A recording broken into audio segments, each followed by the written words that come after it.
Okay, Assalamualaikum warahmatullahi wabarakatuh dan salam sejahtera. Bertemu kembali dalam channel Mak hari ini. Sedikit sama dicecah, banyak sama kita lapar, kita kongsi rezeki barulah barakah. So, Alhamdulillah, semoga rakan-rakan Mak yang berada di seluruh dunia, di seluruh Nusantara, berada dalam keadaan yang sentiasa sehat dan dirahmati Allah selalu. Dan sekiranya anda mengalami sebarang genjala ataupun tanda-tanda anda berpenyakit, sila dapatkan rawatan doktor dengan keadaan segera, kerana mengubati adalah lebih baik dari mencegah itu sebenarnya lebih baik daripada mengubati. Allahu Akbar. Tersasur Al-Maklumah balik kerja, bergegas terus pergi ke kebun, dan bila pergi kebun tengok nangka pun dah masak. So sebelum balik tu mak bagilah sebahagian ni, separuhnya dia kepada orang lain dengan tagline mak sesuai dengan konsep kita kongsi rezeki baru barakah. Ini adalah gori.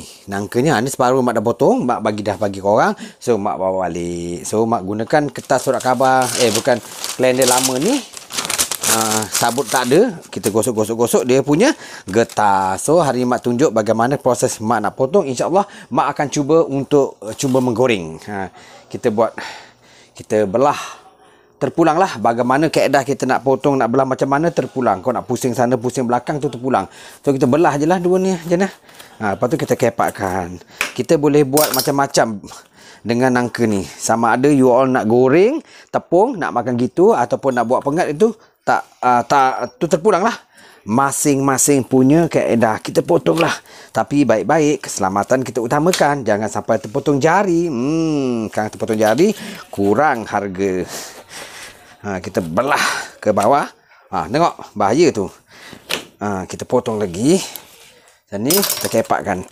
Oh, tak boleh. Pisau ni pun pendek, dek. Tu. Kita pusing. Biji dia ni boleh kita rebus makan. Ni dia hasilnya. So, kita akan ambil lah. Buang bijinya. Kalau nak rebus, boleh rebus. Bijinya boleh makan ya. Ni kita taruh tepi lah. Kita nak cuba goreng tepung. Ni kita potong dia. Getah dah tak ada.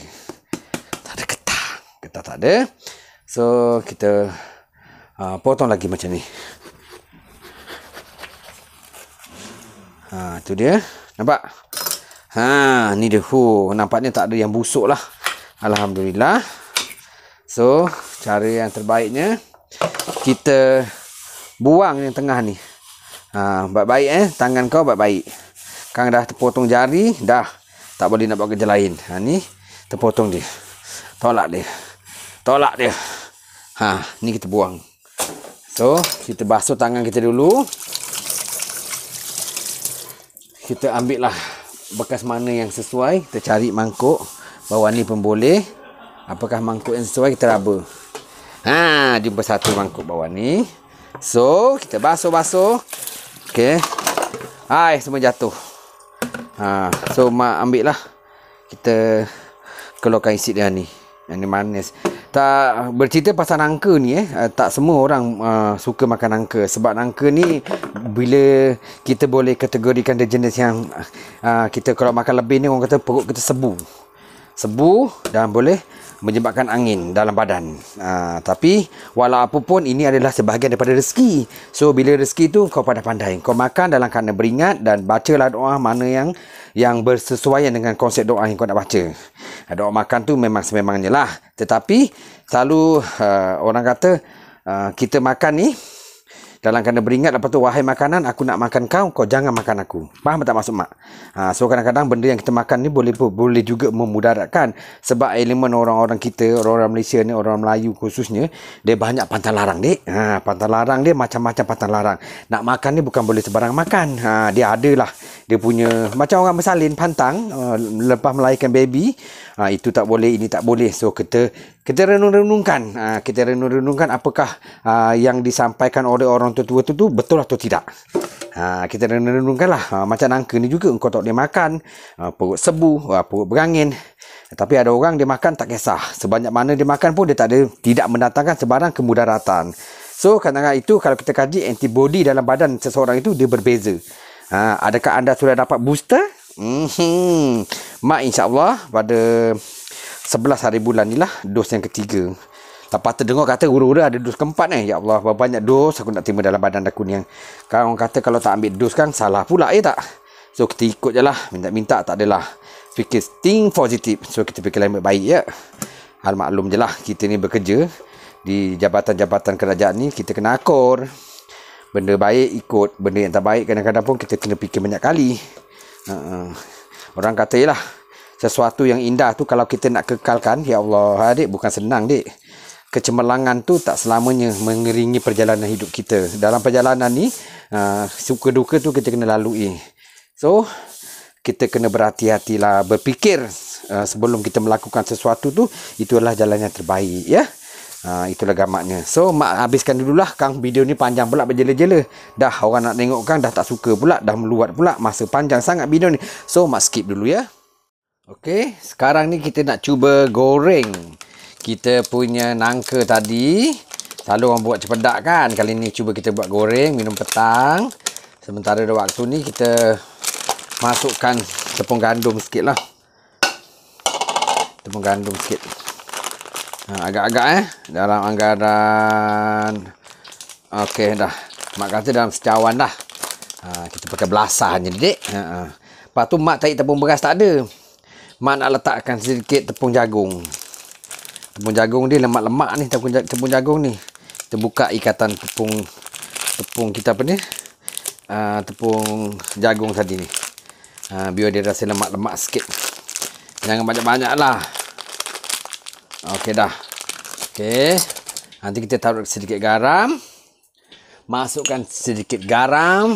Jangan banyak-banyak garam. Okey dah. Cukup. So kita bancuh dengan air masak. Okey, kita bancuh dengan air masak.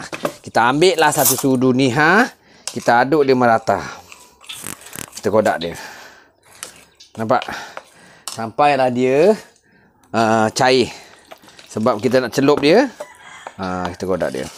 Kuali mak nak panaskan, kita cuba. Apa jadi ke terjadi. Tengoklah keadaan ya. Nanti kita tahu sedikit pewarna. Pewarna kuning ataupun nak tahu kunyit pun boleh. Kunyit tu bagus sebenarnya kalau kita makan untuk dalaman badan kita. Tapi biasa kunyit basah lah. Kalau kunyit serbuk tu dia dah campur kan. Okey, kita kodak. Sampai dia cair lah. Sebab kita nak celup Nak celup. Tu. Sementara kita menunggu kuali kita panas, sempatlah kita ni. Nampak? Elok lah ni macam ni. So, dah tepung jagung. Tepung beras tak ada, kita taruh tepung jagung. Tepung ubi tak nak, dia berkanji. Kita tengoklah macam ni. Ni apa benda ada ni. Bila kau masuk. Okey, tak apa, kita buang.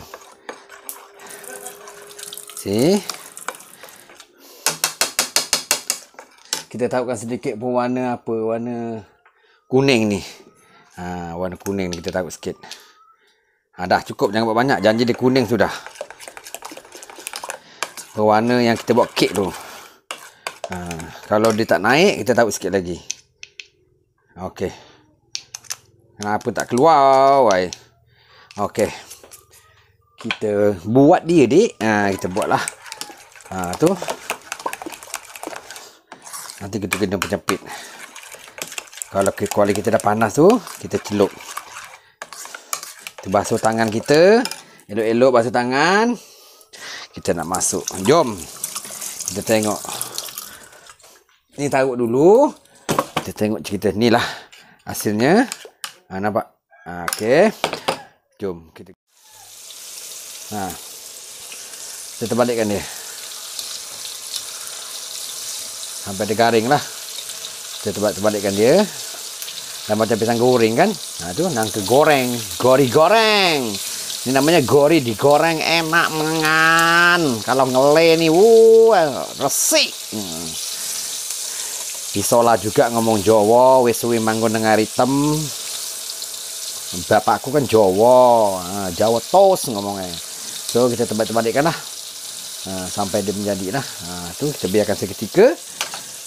Kita bila dia garing nanti kita terbalik-tebalikkan lah. Warna dah ke kuning-kuning kan. Pisang pula nangka tu memang dah kuning. So kita tengok tepung dia kalau dah garing, kita boleh angkat. Kita jumpa lepas ni ya. Okey, dah pun garing. So mak dah halang dengan kertas kosong kertas yang tanpa tulisan. Jangan ambil sok khabar sebab dia ada bahan kimia. So kita ambil kertas kosong yang warna putih. Kemudian kita alas tisu lah untuk mengelak daripada biar dia menyerap. Sebab goreng ni pisang ke keledek ke nangka ke ubi ke pasti ada minyak. Minyak dia banyak, dia akan menyerap dalam tepung. So kadang-kadang kita fikir balik, pandai-pandai kita lah.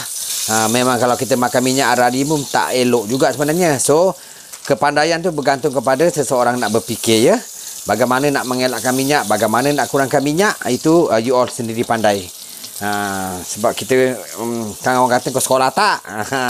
So pandai-pandailah kita tahu tisu bagaimana minyak ni boleh menyerap. So pandai-pandai, kena makan minyak arari pun tak elok juga. Ni toskan minyak dia dulu. Ini dia lah, dah lebih kurang macam pisang goreng. So yang selebihnya kita masukkan. Tu dia. So ni hasil kejadian. Siap mak nak masukkan selebihnya. Gunakan tangan jugalah. Kita gaul-gaul. Guna tangan ni lebih sesuai. Kalau kat rumah lah, kita gunakan tangan tak ada masalah. Tapi kalau kita nak menyaga tepi jalan tu, kalau guna tangan orang tengok pun macam tak selera kan. So kita kena bersih lah. Aspek kebersihan tu kita kena ambil kira. Kau nak menyaga kat tepi jalan, kadang-kadang orang cakap, geli lah dia orang pakai tangan lah kan. Tapi tengoklah macam mana. Kalau kita ni pembersih orangnya, cantik, molek orang kata, apa masalahnya? Islam itu mencerminkan kebersihan. So kau kena fikirlah. Ni kat rumah, kita gunalah tangan sebaik mungkin. So kita masukkan selebihnya, kita goreng sampai habis. Tu kita biarkan dia. So mak akan tunjukkan yang dah siap lah. Okay. Tu you all dah tengok, nanti mak nak ambil kain lap tangan mak kat mana. Letak mana? Ni dia. Jauh ni mak nak ke tempat kain lap tangan. So so kita tengok. Ni dah hasil lebih kurang macam, kalau orang tak tahu dia kata pisang goreng. Ni. So kita tengoklah sekejap, mak gerakkan sedikit. Ambil mulut mak je.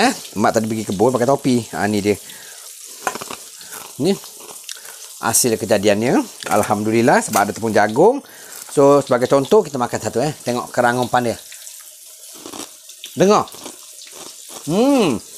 Kerana tepung jagung. Ya bang. Masih panas lagi lah.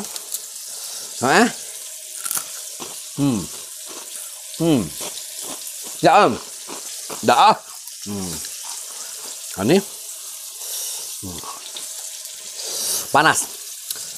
Okey, itu sajalah konten mak. Inilah hasil kejadiannya. Mak dah ajar tadi macam mana cara nak buat. Kau pandai-pandailah untuk menghilangkan minyak tu.